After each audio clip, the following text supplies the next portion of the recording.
Então, no último vídeo eu falei para vocês de como o SRBP é ativado. Tá? Então, ele é clivado e, dependendo do tipo de SRBP, você vai ter diferentes sinais, mas no final ele vai ser clivado. A parte N-terminal vai migrar para o núcleo e vai ativar a expressão de genes. Tá? Mas esse sinal precisa ser desligado em algum momento também. Tá? Então, isso vai depender da estabilidade de SRBP e como que essa estabilidade é mudada, tá? Ou alterada. Então, para começar, SRBP é ubiquitinado, tá? Não sei se vocês conhecem a ubiquitina, mas a ubiquitina é uma proteína pequenininha que ela é ligada a outras proteínas. Quando uma proteína é ubiquitinada, principalmente poliubiquitinada, ela vai ser encaminhada para degradação via proteasoma. Então, a ubiquitinação, na maioria das vezes, tem outras funções, mas a função mais clássica da ubiquitinação é você marcar uma proteína para ser degradada. Tá? Então, uma forma de você desligar uma proteína é degradar essa proteína, ela vai parar de funcionar. Tá? Então, o SRBP é ubiquitinado, é uma forma de você fazer desligar o sinal para aumentar a síntese de lipídios. Tá? Então, se vocês olharem aqui, né, que se eu coloco SRBP, procuro SRBP e uma marcação para ubiquitina, eu vejo que SRBP está ubiquitinado. Tá? Então, ele é ubiquitinado em algum momento. A gente vai ver como isso acontece. Tá? E ele é degradado via proteasoma. Então, se eu coloco inibidores da degradação via proteasoma, eu tenho um aumento da quantidade de SRBP, tanto SRBP1 quanto SRBP2. Tá? Então, aqui, sem inibidores, tá? Sem inibidor eu tenho esse nível aqui. Conforme eu coloco diferentes inibidores de degradação via proteasoma, eu tenho um aumento. Depende também do inibidor um pouco, mas de modo geral tem um aumento da quantidade de SRBP presente na célula. Tá? Então, SRBP é ubiquitinado e degradado via proteasoma. E o que é interessante é que se eu coloco inibidor de proteasoma na célula, eu tenho um aumento da atividade de SRBP, porque ele deixa de ser degradado. Tá? Então, se eu meço aqui a expressão de HMG com a sintase, receptor de LDL, ácido graxo sintase, eu tenho um aumento da expressão dessas proteínas quando eu tenho a presença de inibidores de proteasoma. Tá? Então, todos esses genes aqui aumentam, isso mostra que SRBP é degradado via proteasoma, e isso é importante para regular a expressão dos seus genes-alvo. Quem é que faz a ligação de ubiquitina em uma proteína? São as enzimas chamadas ubiquitinas ligase. Como o nome diz, elas fazem ligação da ubiquitina a uma proteína. E assim como fosforilação, então você tem quinases que têm determinadas proteínas como alvos, as ubiquitinas ligase também têm determinadas proteínas como alvo. Não tem uma única ubiquitina ligase para ubiquitinar qualquer tipo de proteína. Tá? Então você tem diferentes ubiquitinas ligases para diferentes alvos, assim como quinases, fosfatases, acetilases e todas essas outras modificações pós-traducionais de proteínas. Tá? Para esse RBP, a ubiquitina ligase importante é essa que tem esse código aqui, FBW7. Tá? Então, quando eu faço a expressão dessa proteína em células, eu tenho uma mudança na quantidade de SRBP. Tá? Então, se você olhar aqui, ó, quando eu expresso FBW7-alfa, eu tenho uma redução da expressão de SRBP1. Tá? Então, isso indica que, de alguma forma, essas coisas estão relacionadas. Só que essa redução na quantidade de SRBP1A só acontece quando você tem atividade de proteasoma. Se eu inibo os proteassomos, tá? Isso aqui não acontece. Então, a atividade de FBW7 em reduzir a expressão de SRBP depende da degradação via proteasoma. Certo? Se eu faço o contrário, ao invés de eu expressar FBW7, eu inibir FBW7 usando RNA de interferência, aí eu tenho um aumento da quantidade de SRBP. Tá? Então aqui o controle, e quando eu coloco, inibo a expressão de FBW7 por RNA de interferência, eu tenho um aumento da quantidade de SRBP inteiro, né? E também de SRBP nuclear. Tá? Então, mostrando que FBW7 é diretamente envolvido com a estabilidade. Se eu tenho mais dele, eu degrado. Se eu tenho menos dele, SRBP acumula. Tá? E o que acontece então se eu faço um animal nocaute para essa ubiquitina ligase? Tá? Como é que vai ficar metabolicamente esse animal se eu tirar FBW7, que está diretamente envolvido com a quantidade de SRBP1? Tá? Se eu tiro, então eu faço um animal nocaute, eu tenho um aumento da quantidade tanto de SRBP1 quanto SRBP2. Tá? Quanto o SRBP1 aumenta, que o nocaute na segunda linha. Tenho mais SRBP1 e mais SRBP2. Tá? E eu tenho um aumento da expressão de genes envolvidos com metabolismo de lipídio. Tá? Então, por exemplo, receptor de LDL aumenta, HMG-CoA redutase aumenta também. Então, eu tenho um aumento na proteínas de síntese e de captação de colesterol. Metabolicamente, como é que esse camundongo fica? Tá? O que vocês imaginam? Se eu tenho mais expressão de SRBP, esse camundongo não deve ficar tão legal. Tá? Porque eu vou ter mais síntese de lipídio. E o que acontece? Né? Então, se eu olho a quantidade de gordura que eu tenho no fígado, um animal nocaute é a barrinha preta. Tá? Eu tenho um aumento da quantidade de gordura, tá? De triglicerídeos no fígado, triglicerídeos no fígado aumenta, fora colesterol não tem a diferença. Se eu olho a expressão de vários genes, eu tenho mudanças significativas, tá? Então eu tenho uma redução da expressão de SRBP1C, o que faz sentido, porque se você está com um excesso, talvez você queira diminuir a quantidade. Eu tenho uma redução de CHRBP, que é o próximo proteína que eu vou falar. Eu tenho uma redução de PPR gama, eu também vou falar nessa aula. Eu tenho uma redução da expressão de receptor de LDL, tem um aumento uma redução na expressão de HMG-CoA sintase. Tá? Que é redução de expressão, tá? Então quer dizer que a proteína pode estar desregulada. Eu posso ter muito dessa proteína ainda, mas ela está sendo de expressão para baixo, porque lembra, essa proteína está envolvida com mudança de estabilidade. Então pode ser que eu tenha uma redução de expressão, mas eu tenho muito da proteína ativa ainda. Embora tenha uma redução da expressão desses genes aqui envolvidos com síntese de colesterol, por exemplo, eu tenho outros genes envolvidos com síntese de ácido graxo que aumenta. Então, a ácido graxo sintase está aumentada, esteroil-CoA desaturase está aumentada também. Tá? Isso explica por que eu não tenho diferença na quantidade de colesterol total no fígado, mas tem um aumento da quantidade de triglicerídeos. Eu tenho um aumento da síntese de ácidos graxos aqui. Tá? E aí, quando eu olho aqui a expressão, que é a expressão do gene, tá? Que eu estou dando a quantidade de proteína, quando eu tenho um animal nocaute, então eu tenho mais SRBP1 clivado, então eu tenho uma ativação maior de SRBP1. Mas, bom, e tem muita diferença na expressão das proteínas, talvez uma redução de PPR gama, tá? Então, mas eu tenho de fato que eu tenho aqui, dá para ver bem, eu tenho um aumento da ativação de SRBP1, e com isso eu tenho um aumento também da expressão, por exemplo, de esteroil-CoA desaturase 1 aqui por microscopia. Tá? Então, quanto mais verde, maior a quantidade de esteroil-CoA desaturase eu tenho. Dá para ver bem aqui em verde, e aqui o que está em vermelho é a quantidade de SRBP1, também dá para ver que está aumentada nesse fígado.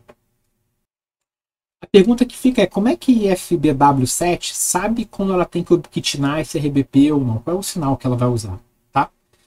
E olha só que interessante, eu já tinha mostrado isso aqui para vocês, então quando eu coloco FBW7, eu tenho uma redução da quantidade de SRBP1A. Está envolvido com a estabilidade, eu mostrei isso nos slides anteriores. Agora, se eu tenho uma SRBP que não tem a treonina 426 nem a serina 430, tá? Eu substituo esses dois aminoácidos por alanina, a FBW7 perde essa capacidade de reduzir a quantidade de SRBP. Tá? Então não consegue mudar a estabilidade da proteína.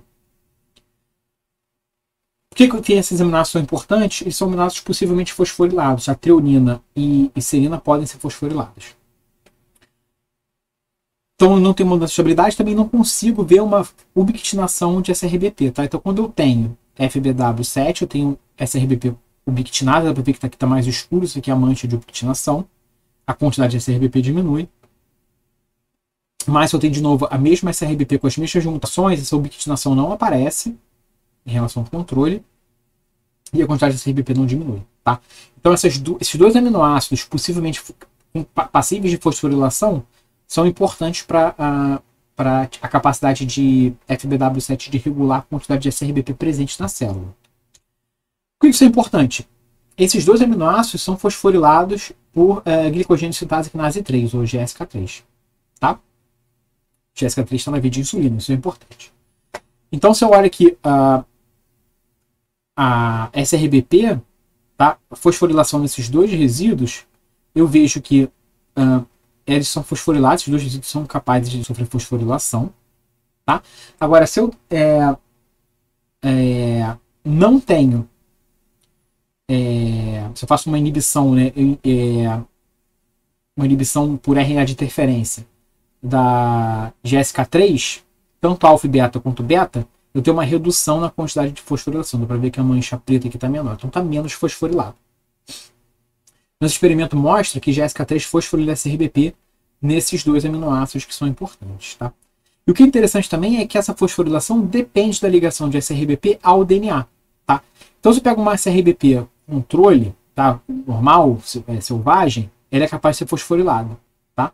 Agora, se eu não coloco o DNA, que está aqui, está sem DNA, ou se eu faço uma SRBP que não tem um domínio de ligação ao DNA, ou seja, ela é incapaz de se ligar ao DNA, essa fosforilação não acontece.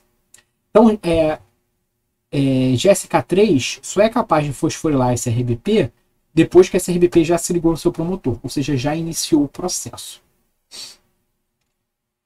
Então, no final, qual é o quadro que é montado, tá? Essa RBP ela é ativada lá no Golgi, já mostrei isso para vocês no vídeo anterior. Ela se liga no seu promotor. O promotor sofre uma mudança conformacional, quando ela está ligada no DNA, ativa a expressão de genes. Isso faz com que o GS3K reconheça essa RBP como alvo e fosforile. Tá? Esse RBP fosforilado é o sinal que FBW7 reconhece. Ela vai poliubiquitinar esse RBP1 e ela vai ser degradado. Esse RBP vai ser degradado e o sinal é desligado. Tá? Então tem uma constante ativação de genes e desligamento de genes. Tá? Essa é a forma como a célula vai evitar que esse RBP fique ativo por mais tempo do que deveria. Tá? Então o ponto principal vai ser regular GSK3. Então se eu tenho GSK3 ativada, meu sinal, a quantidade de genes, a quantidade de aumento de expressão que eu vou conseguir de genes envolvidos com metabolismo de lipídio vai ser pequeno. Porque esse RBP vai se ligar no gene, começar a aumentar a expressão dos genes e rapidamente vai ser degradado. Então o sinal vai ser curto. Se GSK3 não estiver presente, eu vou ter um sinal com mais estabilidade, então vai demorar para conseguir aumentar mais a expressão de genes envolvidos com síntese de lipídio. Quem regula GSK3? Insulina. Tá? Então a insulina inibe a fosforilação de SRBP, tá? Causada por GSK3. Então quando eu tenho insulina, aparece um monte de SRBP no núcleo, a fosforilação enteronina e inserina de SRBP também está diminuído, isso porque GSK3 está fosforilado e desligado. Então a insulina causa fosforilação de GSK3, isso diminui a atividade dessa quinase e permite que SRBP fique mais tempo no núcleo.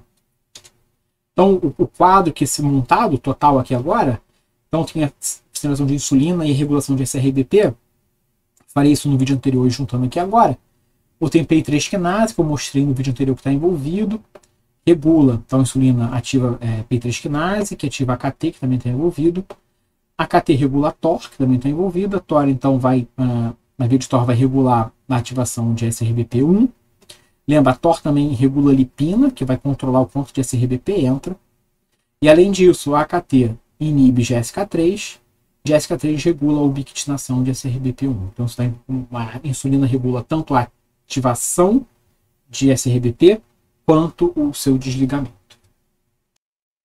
Outras quinases também são capazes de regular na estabilidade de SRBP1 e vão ter uma função no metabolismo de lipídios diretamente, tá?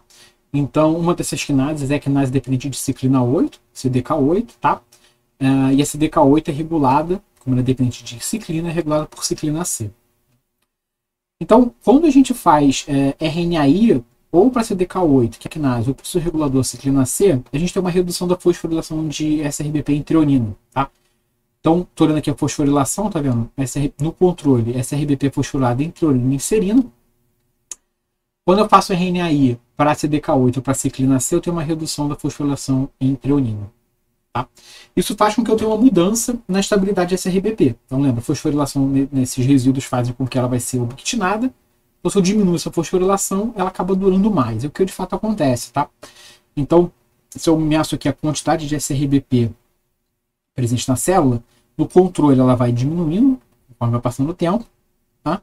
Agora, se eu tenho RNAi para CDK8 ou para ciclina C, isso fica mais tempo estável, tá? Então, tem uma redução da degradação. Por que isso acontece? Porque eu tenho menos ubiquitinação. Então, aqui o controle, dá para ver que a SRBP está ubiquitinada, essa manchona preta aqui, mas com inibição do CDK8 ou ciclina C, eu tenho uma redução da ubiquitinação. Com menos ubiquitinação, eu tenho menos degradação. Tá? O que é interessante é que dá para mostrar que CDK8 fosforila SRBP diretamente. Tá? Isso não depende de outra quinase, eu posso mostrar isso fazendo in vitro. Tá? Então, se eu pego SRBP purificado e coloco um CDK8 purificado, eu vejo fosforilação de treonina, tá? Nessa proteína.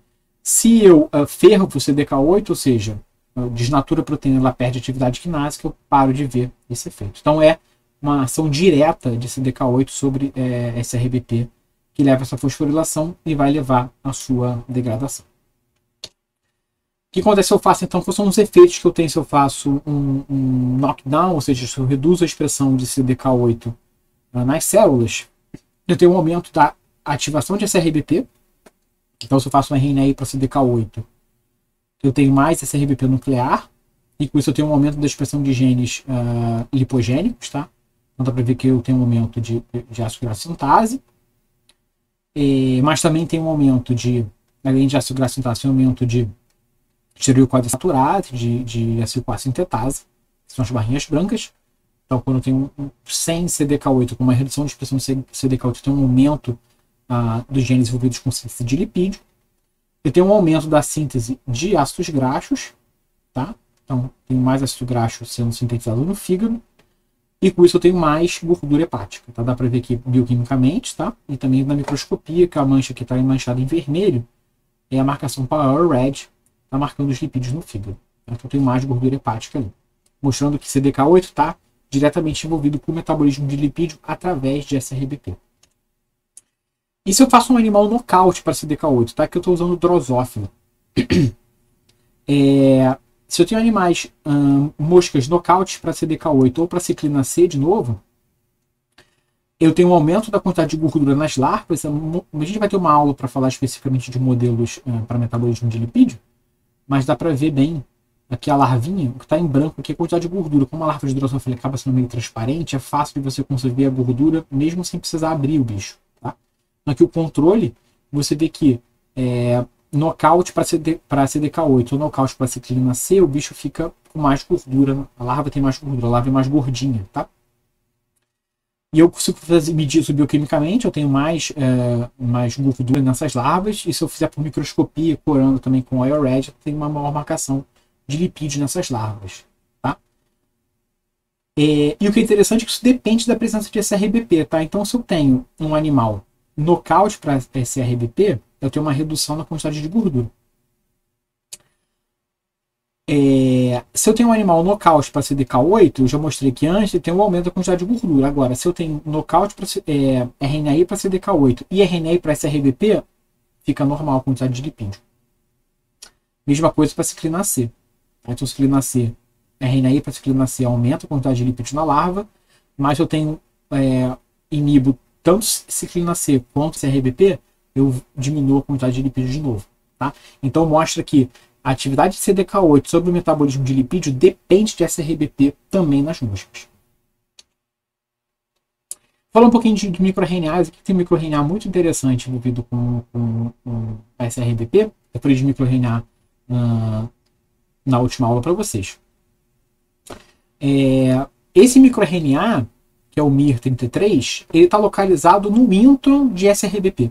Tá? Então, dentro do gene de SRBP2, tem o microRNA. Isso está conservado em vários bichos, tá? Vários vertebrados, tá? Então, se você olhar homem, camundongo, chimpanzé, rato, cachorro, galo, ornitorrinco e até inseto, como o tribólio, que é o besouro, abelha e mosca. Tá? Esse microRNA está conservado em todos esses bichos dentro de SRBP. O que acontece quando eu tenho, então, o que esse microRNA faz? Tá? Ele é capaz, quando eu ativo, tenho atividade desse microRNA, eu tenho uma redução da expressão de ABC1. O transportador ABC1 está envolvido com síntese de HDL, tá? Então, eu tenho uma redução do transporte reverso de colesterol. Quando eu trato,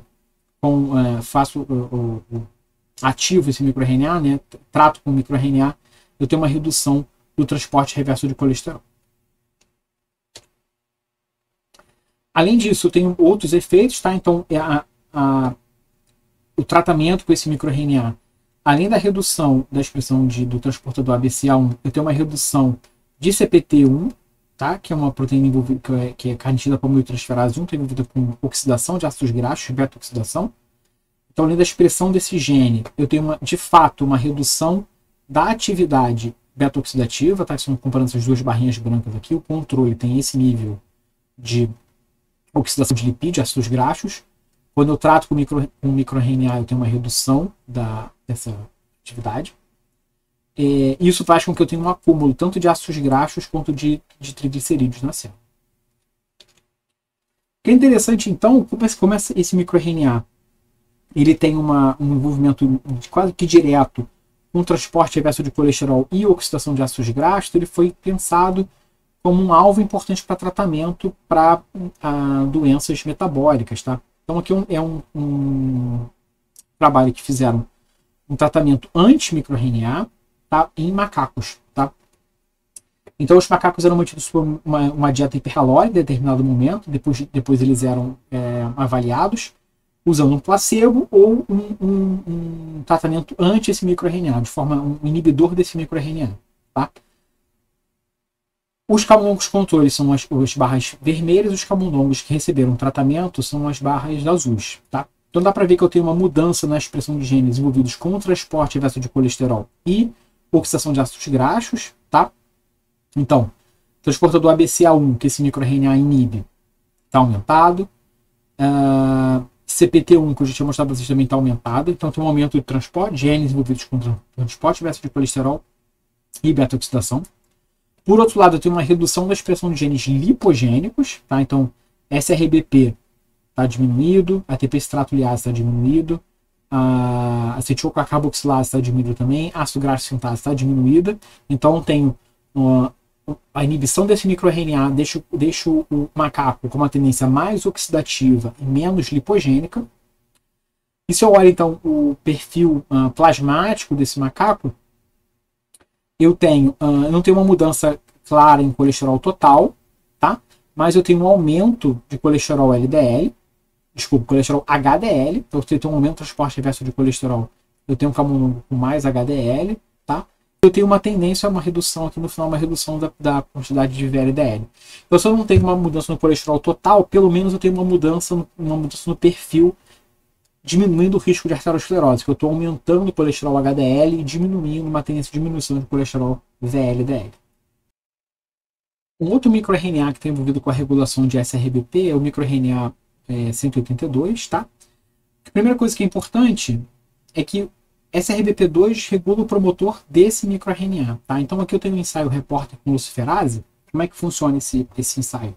Eu coloco o promotor que eu quero testar, que está regulando, um gene repórter, tá? Que seja um gene fácil de ver. Aqui no caso, luciferase, que é aquele enzima que tem na bunda do vagalume que gera luz. Então é muito fácil de você ver se o promotor está ativado ou não.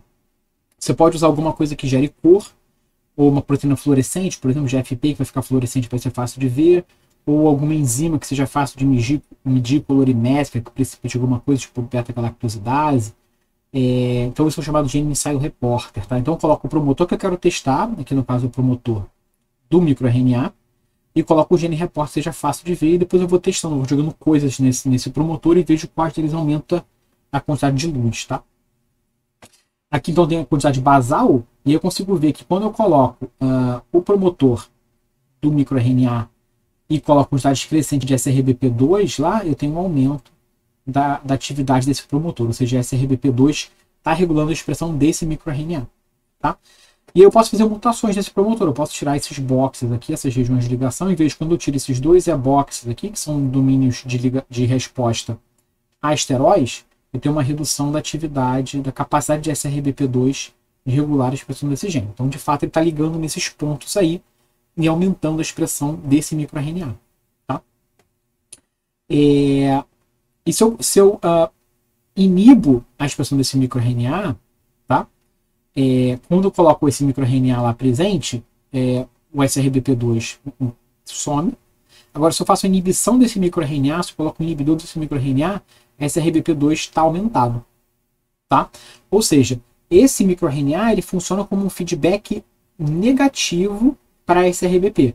SRBP regula a atividade desse microRNA e esse microRNA desliga ou reduz a quantidade de SRBP presente. Vai ter uma forma de eu conseguir desligar o sinal.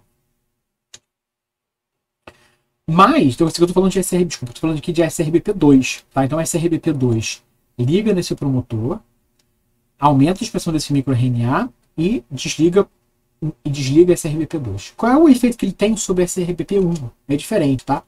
Então, quando eu tenho esse microRNA presente, tá? Eu tenho um aumento da quantidade de SRBP1 nuclear, tá? Então, aqui está o controle. Então, quando eu tenho aqui o LN3, que eu tenho esse microRNA 18182, eu tenho um aumento de SRBP nuclear e um aumento de ácido graxo sintase, então aumento em minha atividade, e eu tenho um aumento da síntese de lipídio. Então, quando eu coloco esses microRNAs, eu tenho um aumento da síntese de ácidos graxos e um aumento da síntese de colesterol. Então, isso mostra que a SRBP é regulado por pelo menos 2 desses microRNAs, e com certeza tem muitos microRNAs que vão ser descobertos no futuro, possivelmente usados como tratamento, como eu mostrei para vocês do microRNA 33.